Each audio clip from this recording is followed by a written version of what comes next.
La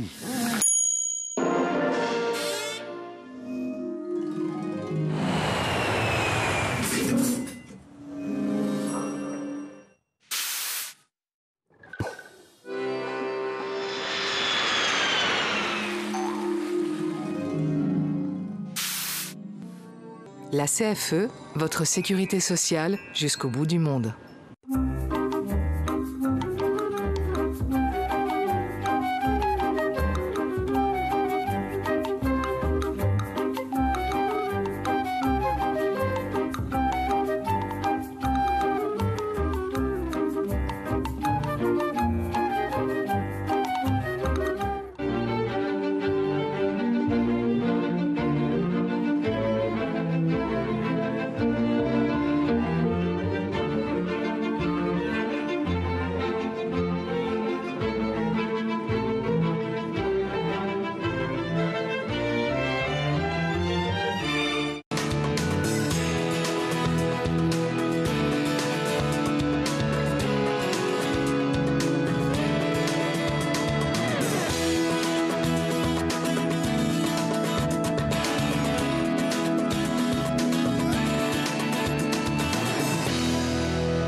Bienvenue sur le plateau des 24 heures chrono de l'International.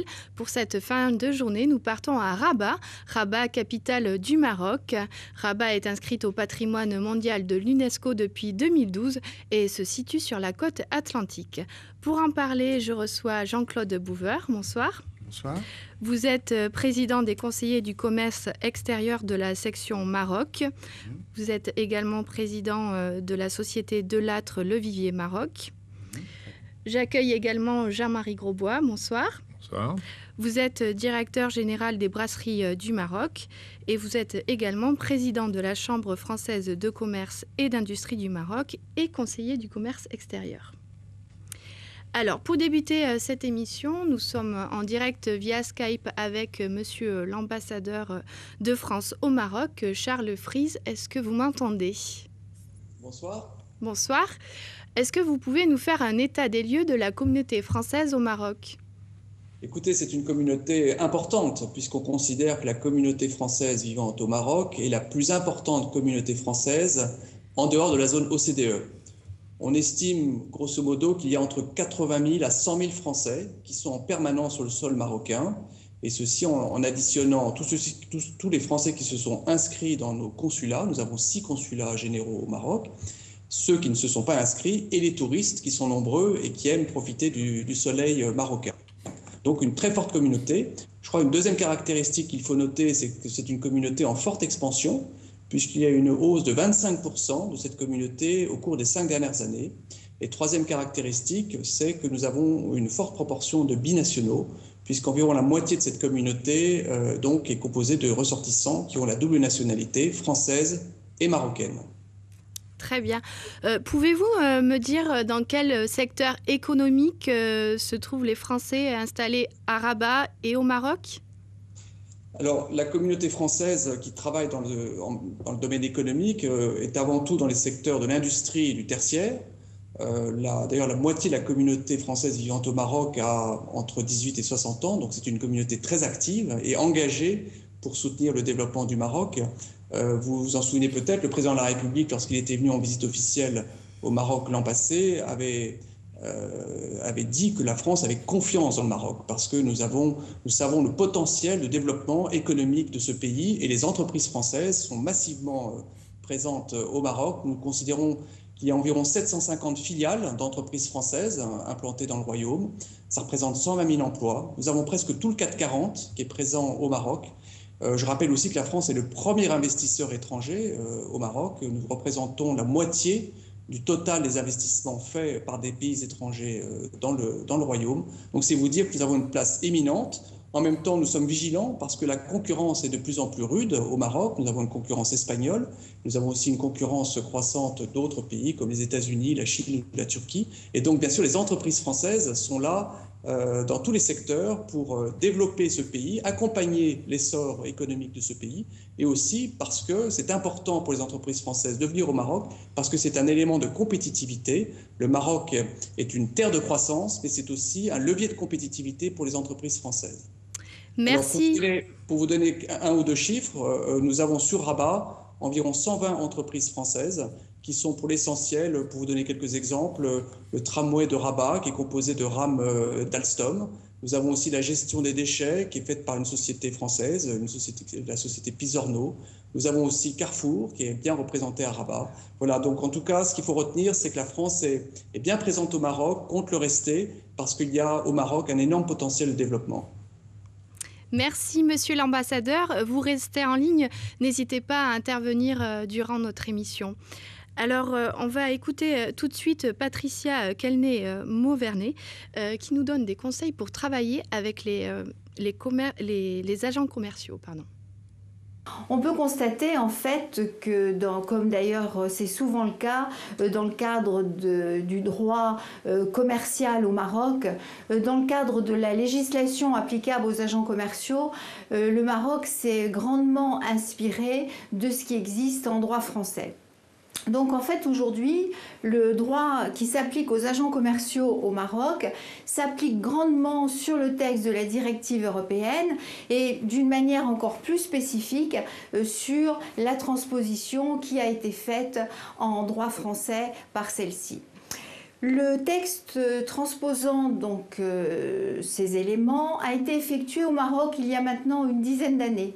Mais on peut considérer que c'est quand même un statut, on va dire, récent dans le cadre du droit marocain et pour le moment, malheureusement, relativement peu appliqué, alors que ceci offrirait des opportunités fantastiques aux entreprises. Donc aujourd'hui, outre le message relatif à la législation des agents commerciaux, je voudrais aussi faire passer le message suivant, c'est entreprise, travailler avec des agents commerciaux. Vous avez là une opportunité de développement extraordinaire, la mise à votre profit d'un savoir-faire, d'une compétence dont vraiment il est important que vous puissiez profiter.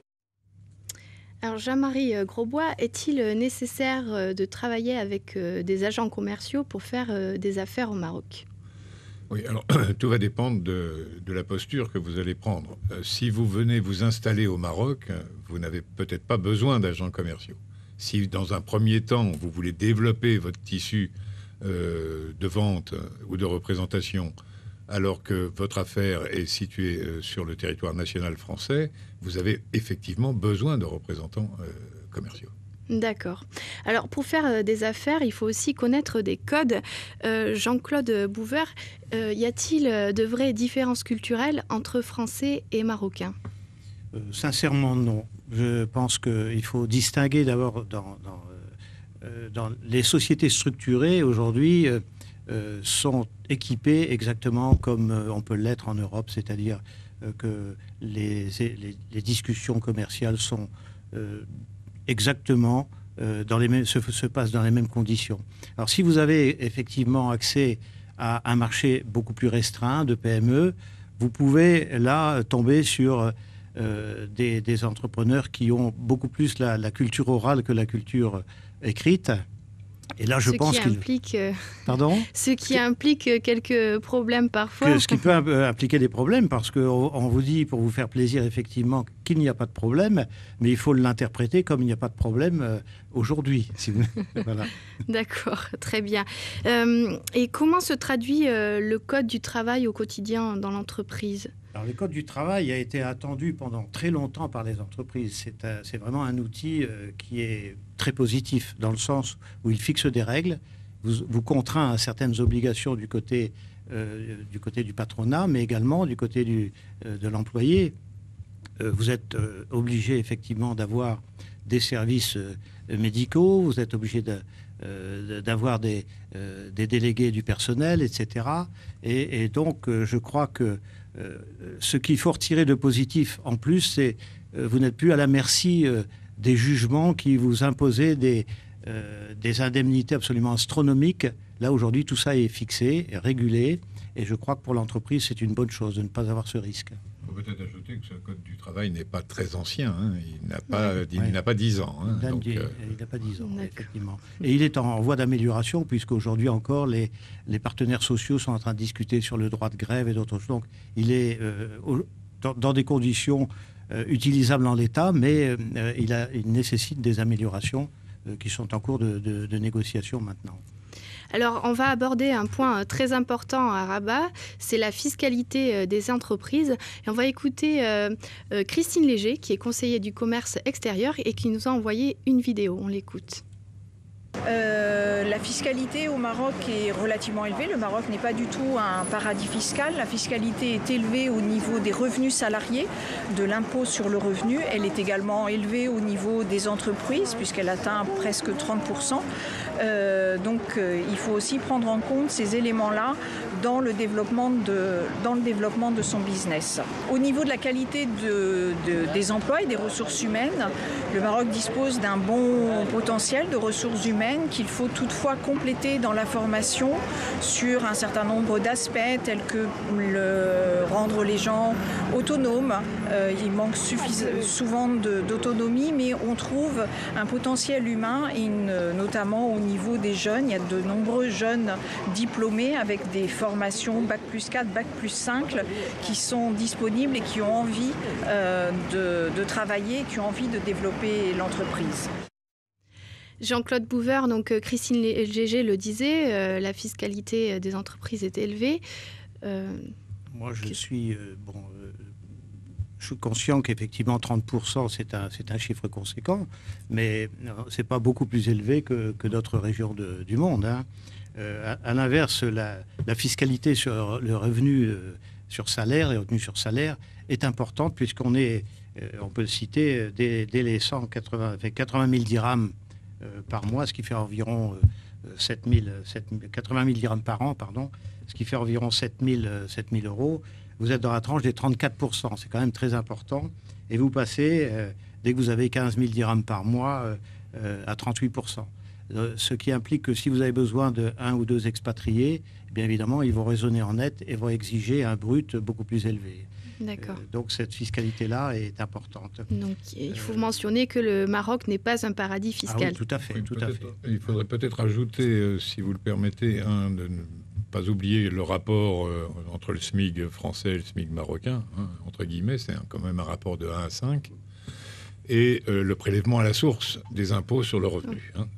C'est un point important pour les Français qui souhaitent s'installer à Rabat. Il y a un autre point important que je voudrais signaler quand même, c'est que l'entrepreneur qui veut s'installer au Maroc pour exporter va être exonéré d'impôts pendant 5 ans, ce qui est quand même pas négligeable, et ensuite ne paiera que 17,5% d'impôts sur son ad vitam aeternam.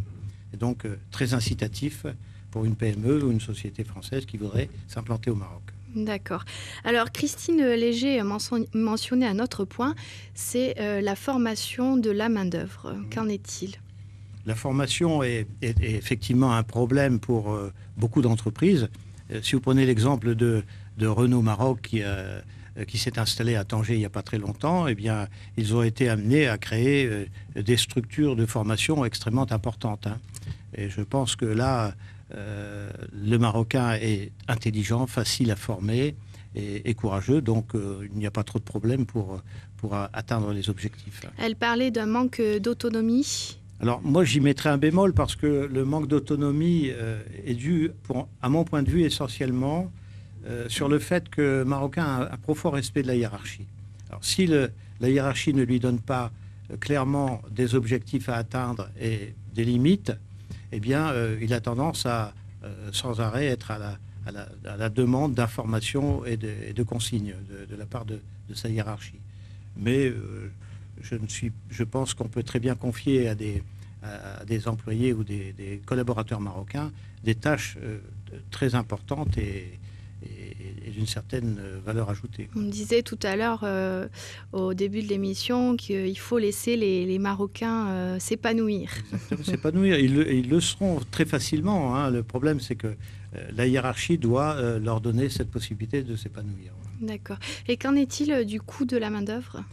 Le coût de la main-d'œuvre est curieusement, ces dix dernières années, a beaucoup évolué.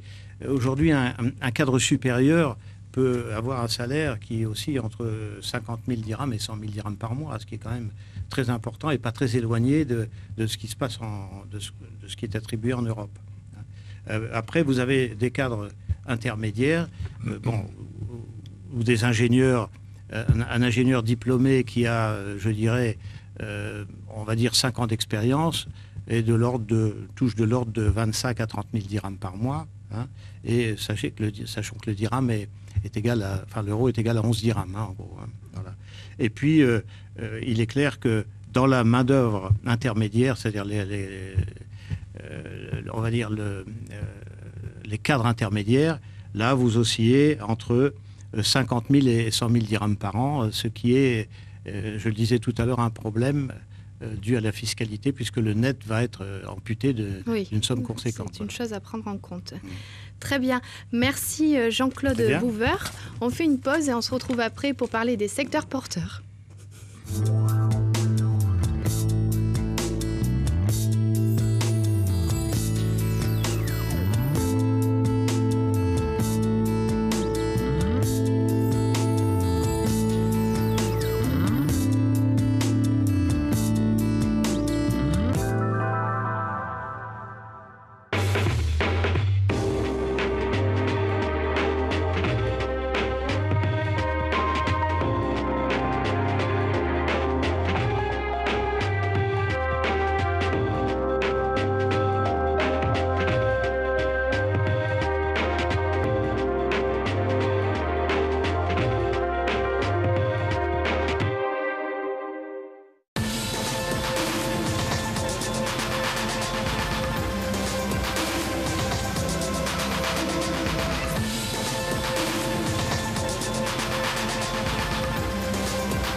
Retour sur le plateau des 24 heures chrono de l'International. Nous parlons du Maroc et de Rabat. J'accueille Patrick Reynaud. Bonsoir. Vous êtes fondateur et directeur général de la société Pixicom et ainsi que administrateur de la Chambre française de commerce et d'industrie du Maroc. Alors, Pixicom, c'est une agence digitale. Vous travaillez sur la conception de sites Internet ? Oui, c'est ça. En fait, on a deux grandes activités. Une activité d'agence digitale au Maroc, qui représente environ 35% de notre chiffre d'affaires. Et le reste, donc les 65% restants, est une activité liée avec la France, à l'offshoring, où nous travaillons pour des agences françaises, des agences de communication, des agences web et quelques grands donneurs d'ordre français. Voilà, nous sommes 85 personnes aujourd'hui. Et vous êtes basé à Rabat ? Nous sommes basés à Rabat. Et nous avons également un local à Casablanca. D'accord. Alors, on va aborder un point, ce sont les secteurs porteurs. Jean-Marie Grosbois, vous travaillez dans l'agroalimentaire. Oui. Est-ce que c'est un secteur porteur aujourd'hui à Rabat ? Alors, c'est un secteur porteur dans le Maroc entier, puisque nous sommes certains que l'évolution du mode de vie des Marocaines en particulier, celle qui va changer énormément. C'est-à-dire qu'il y aura de plus en plus de femmes qui iront travailler, qui n'auront plus le temps forcément de cuisiner. Il n'y aura plus de personnel à la maison, ou de moins en moins. Et donc, les évolutions de consommation vont se faire sentir sur des plats préparés, de la salade en sachet. Et aujourd'hui, même un certain nombre de grands opérateurs vous disent qu'ils ne trouvent pas les matières premières qu'ils devraient trouver pour préparer les plats cuisinés pour l'aéronautique, pour l'aviation civile, par exemple. D'accord.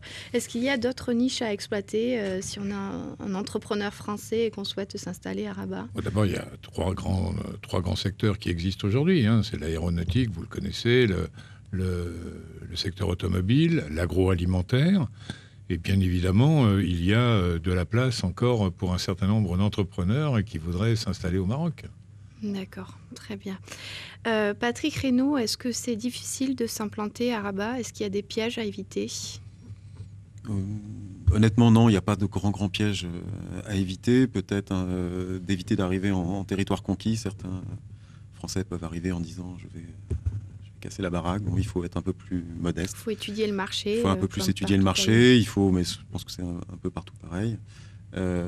Des pièges à éviter, non. Quelques conseils peut-être. En arrivant au Maroc, de savoir s'entourer, notamment auprès d'experts comptables ou de la Chambre française de commerce, qui est capable aussi d'accompagner des entrepreneurs qui arriveraient en France pour les accompagner justement dans la création de leur structure, et également dans la réalisation d'études de marché. Au-delà de ça, il n'y a pas de grands problèmes. Voilà. Surtout savoir s'entourer.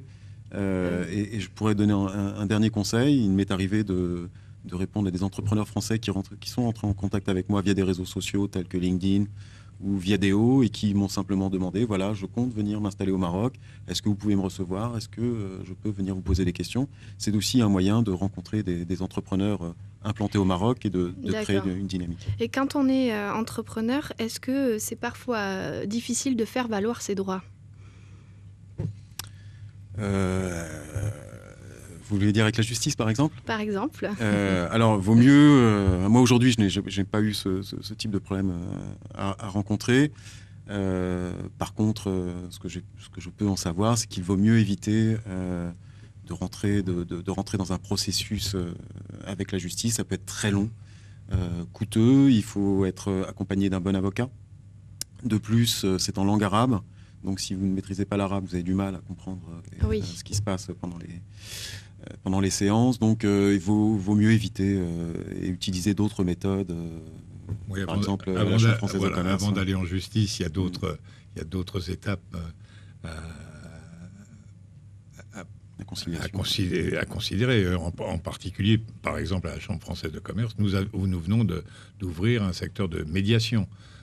Donc, la justice, c'est vraiment le dernier rempart et le dernier endroit où on a d'autres possibilités. L'indépendance des tribunaux est améliorée, mais voilà, c'est en cours d'évolution.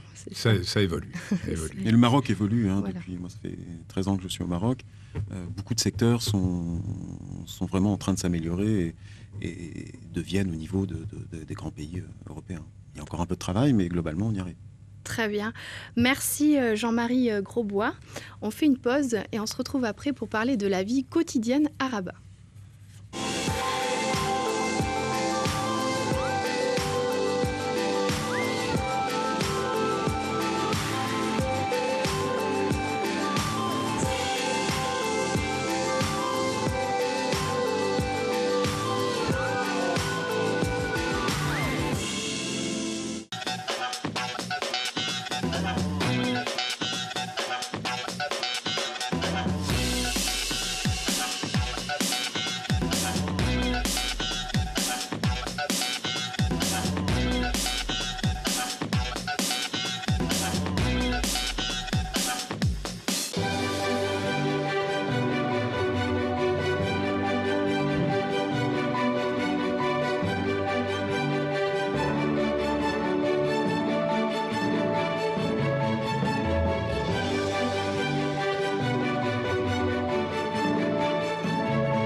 De retour sur le plateau des 24 heures chrono de l'International, nous sommes à Rabat, capitale du Maroc, et on va parler de la vie quotidienne.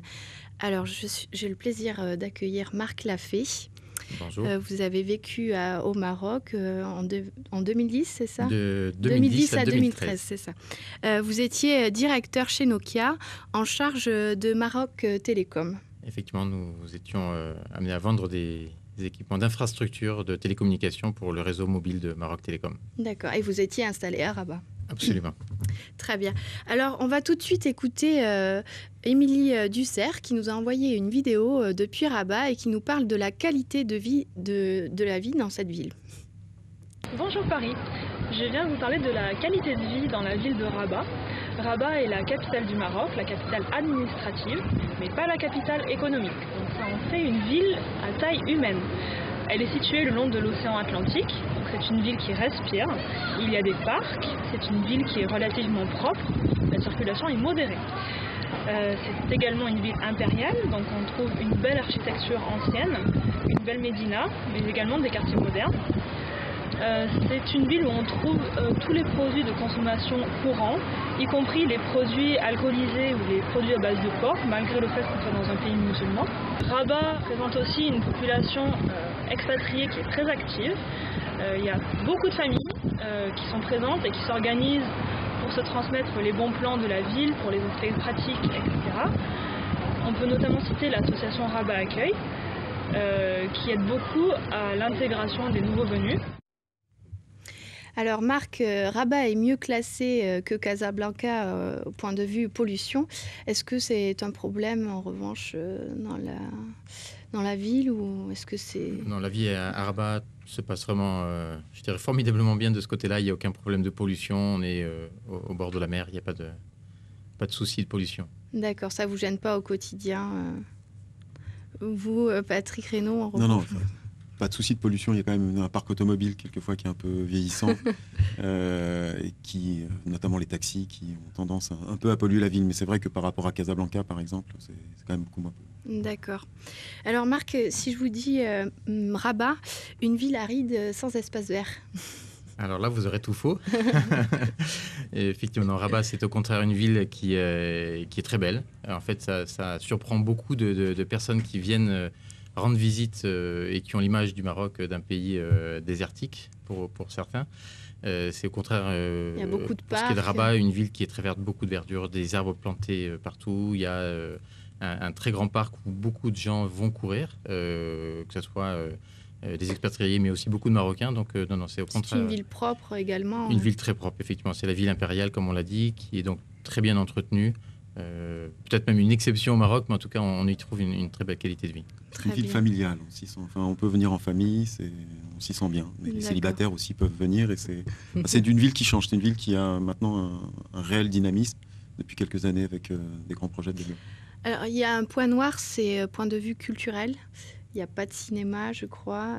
Alors, la vie culturelle, effectivement, est relativement limitée. Quand on est amateur de musique, de théâtre, voilà, il y a le Théâtre national Mohamed V qui a un programme, mais qui n'est pas toujours vraiment annoncé à l'avance. Il y a malgré tout une magnifique semaine dans l'année qui est la semaine de Mawazine, qui est un festival avec des artistes internationaux de renommée mondiale, qui a lieu tous les ans, au mois de mai, juin. Avril, mai. Et donc là, c'est vraiment un lieu de rencontre et de rendez-vous pour toutes les populations. À ce moment-là. C'est un festival qui se passe à l'extérieur, gratuit. Alors, il peut y avoir des places payantes, mais sinon, l'accès est libre pour tout le monde, pour la très grande majorité des spectacles. Très bien. Et puis, pour un côté encore un peu positif, Rabat change. Il y a des tas de projets. Il y a un opéra qui est en train de se construire, un théâtre, il y a l'aménagement de la vallée du Bourg-et-Greg, il y a le tramway. La ville change et dans le bon sens. Ouais. D'accord, très bien. Alors, on va parler tout de suite du logement et on va écouter Julia Marchetti qui nous donne des conseils pour se loger à Rabat. Bonjour Paris. Je dirais qu'en fait, il n'y a pas de quartier spécifique dans lesquels les Français résident. Les Français sont disséminés vraiment dans toute la ville à Rabat. Ils vivent autant dans le centre-ville, qui est le quartier dans lequel on se trouve maintenant, ou aussi dans le quartier Agdal, qui est le quartier commerçant, avec beaucoup de magasins, de restaurants. On trouve aussi des Français qui vivent dans les quartiers plus traditionnels de la Médina ou de la Casbah de Soudaïa. Et également des familles qui sont plutôt installées dans les quartiers plus résidentiels, de Soucy par exemple, ou de Aïriyat. En fait, voilà, il n'y a vraiment pas de quartier spécifique et c'est ça qui fait aussi le charme de la ville, c'est que tout le monde peut vivre dans tous les quartiers. Et par exemple, pour prendre mon exemple personnel, moi en 3 ans de vie à Rabat, j'ai vécu dans le quartier du centre-ville, puis dans le quartier Agdal, et enfin j'ai choisi de vivre un tout petit peu à la sortie de la ville, plutôt au bord de la mer. Et il y a aussi pas mal de Français qui font ce choix-là aujourd'hui. Patrick, alors il n'y a pas vraiment de quartier à Rabat, les Français sont un peu Non, partout. ce qui a été dit est plutôt vrai. C'est vrai que les Français ont plutôt tendance à aller un peu partout dans la ville. Il y a aussi un autre quartier, le quartier Hassan, qui est à 2 pas du centre-ville où j'habite, qui est un quartier résidentiel plutôt agréable. Mais il y a d'autres choix également à une vingtaine de kilomètres au sud de Rabat, avec des Val d'Or, Sable d'Or, qui sont des plages avec des habitations, qui sont des lieux plutôt très sympathiques pour s'installer au Maroc. On y vit bien. D'accord. Voilà. Alors, effectivement, quand on est avec une famille, ce qui était mon cas, j'avais 4 enfants, on essaye plutôt de rester dans les différents quartiers de la ville. Mais effectivement, les Français sont installés un peu partout. Il y a plusieurs écoles primaires, 2 collèges, un lycée. Donc, et puis, comme on circule relativement bien dans la ville, finalement, on peut habiter partout en fonction de ses désirs, de son budget, bien sûr. D'accord. Et quel type de logement on trouve à Rabat? Plutôt des maisons pour les familles? Il y a très peu de studios, c'est ça? Il y a un peu de tout. Effectivement, il y a les studios, c'est pas... Enfin, Rabat, un appartement, c'est aux alentours de 70 mètres carrés. Voilà, il y a beaucoup de maisons, effectivement, et puis des appartements de 3-4 pièces qui vont aller de 80 mètres carrés à 100, 150, 200 mètres carrés. Voilà. Il y a plutôt beaucoup plus d'espace qu'à Paris dans les logements, que ce soit dans les appartements comme dans les maisons. Et au niveau du coût du logement, pour un 3 pièces, par exemple? Dans un immeuble, je sais pas, ça va être dans les 700 € à peu près. Oui. Entre 600 et 700 €. C'est très abordable. Oui, alors après, effectivement, les appartements, pour gérer la population française, la plupart du temps, sont soit dans des logements peut-être plus récents, peut-être vers Agdal, par exemple, où là, ça peut être un peu plus cher. Et sinon, on va assez facilement aller dans des maisons, alors plus ou moins grandes. Mais c'est vrai que voilà, on est au Maroc, on a envie de profiter du soleil, de l'extérieur. Donc, si on peut, je dirais que probablement, on va plutôt essayer d'aller vivre dans une maison. Dans une maison. Très bien. Et à Salé, c'est plutôt un quartier résidentiel? C'est une ville qui est connexe à Rabat, qui est une ville... qui est reliée par un tramway? Qui est reliée par le tramway, par 2 ponts. Il y a un nouveau pont qui a été inauguré il y a à peine une semaine, donc par 3 ponts même. Voilà, et en fait, c'est la ville où... la ville, pas dortoir, c'est un peu un grand mot, mais voilà, c'est une très grande ville qui est de l'autre côté du fleuve Bouregreg. Très bien. Alors, on va écouter Sandrine Bionda qui nous parle d'une spécificité, c'est la monnaie locale. Il est aussi important de tenir compte du fait que la monnaie locale, le dirham marocain, n'est pas librement convertible. Donc il est important d'ouvrir un compte bancaire sur place pour la gestion du quotidien. Et les dirhams ne sont pas exportables. Par contre, l'importation des devises, elle, est acceptée. D'ailleurs, il est plus facile d'ouvrir un compte en dirhams convertibles quand on est expatrié que quand on est marocain au Maroc. Ceci dit, il est préférable et conseillé d'avoir un compte multidevises car nous avons possibilité de transférer des dirhams de nos comptes multidevises, même si cette devise est non convertible. Notre compte est également avantageux pour les virements internationaux gratuits et pour nos comptes titres très prisés par les expatriés. Alors Patrick Reynaud, le dirham marocain n'est pas librement convertible. Qu'est-ce que cela implique au quotidien? Est-ce que c'est vraiment un problème? Non, non. Ça peut être un problème dans les premiers jours quand on arrive au Maroc, mais quand on est un entrepreneur au Maroc et qu'on respecte certaines procédures, donc il faut déclarer l'investissement, l'argent qu'on apporte au Maroc. Une fois qu'on fait ça et qu'on le déclare à l'office d'échange, donc il y a quelques procédures relativement simples, nous avons le droit d'ouvrir tout type de compte et surtout de rapatrier 100% de nos revenus, que ce soit des revenus salariaux, comme des dividendes ou autres types de revenus. Donc dans l'absolu, une fois qu'on est résident au Maroc, à titre personnel, je rencontre pas ce type de soucis. Marc Lafay Moi, j'étais payé 100% en dirhams, localement donc, et effectivement, on peut ouvrir un compte soit en monnaie convertible, soit en dirhams directement. On peut faire les deux, effectivement, en tant qu'étranger dans la ville, donc il n'y a pas de problème particulier. D'accord. Alors, il y a une difficulté aussi au Maroc, c'est pour les conjoints des expatriés. Trouver un contrat local reste difficile. Alors, effectivement, pour tout contrat de travail, y compris pour celui d'une personne comme moi qui vient dans le cadre d'une expatriation avec une entreprise, il faut justifier que le poste occupé ne peut pas être occupé par une personne marocaine. Donc c'est vrai pour nous, c'est vrai également pour les conjoints. Après, on peut tout à fait trouver les bonnes raisons et trouver du travail. Donc je connais plusieurs personnes qui en tant que conjoint ou conjointe, ont pu trouver du travail sur place. D'accord, donc c'est quand même possible. C'est possible, il faut juste arriver à le justifier. D'accord, très pouvoir bien. prouver qu'on est indispensable à ce type de poste. Très bien. Alors, on va aborder un point, c'est la sécurité à Rabat. Et on écoute à nouveau Christine Léger qui nous a envoyé une vidéo. Bonjour Paris, je vous parle de la ville de Rabat où j'habite depuis déjà de nombreuses années. Je suis sur la place Golan, qui est une place du centre-ville qui a été réaménagée il y a 2 ans lors des travaux du tramway que vous allez peut-être voir passer derrière moi. Je voudrais vous dire que la ville de Rabat est une ville où la sécurité est très très importante. Vous pouvez vous balader en voiture, à pied, pratiquement à n'importe quelle heure du jour et de la nuit, sauf peut-être dans des quartiers périphériques. Ce qu'il faut signaler, c'est que c'est peut-être la circulation routière qui est la plus dangereuse au Maroc en général et en ville où il faut être très vigilant quand on est piéton, quand on est vélocycliste et même en voiture. La conduite est parfois un peu imaginative de la part de nos amis marocains. Merci Christine Léger de nous avoir envoyé des vidéos depuis le Maroc. Alors, comme le disait Christine Léger, Rabat est une ville assez sûre, hein, Patrick. Oui, c'est une ville royale, il y a une présence policière relativement importante. Il y a tout un réseau de gardiens qui surveillent voitures, maisons et autres d'ailleurs. Donc on ne se sent pas en insécurité à Rabat, et puis comme elle le disait dans le reportage, peut-être excepté dans quelques quartiers de la nuit, mais globalement, on s'y sent très bien. D'accord. Oui. Le point noir, finalement, c'est plutôt la circulation que la sécurité dans la ville, comme elle le disait. La conduite est imaginative. Voilà, le type de circulation est quelquefois un peu aléatoire. Effectivement, il faut faire attention.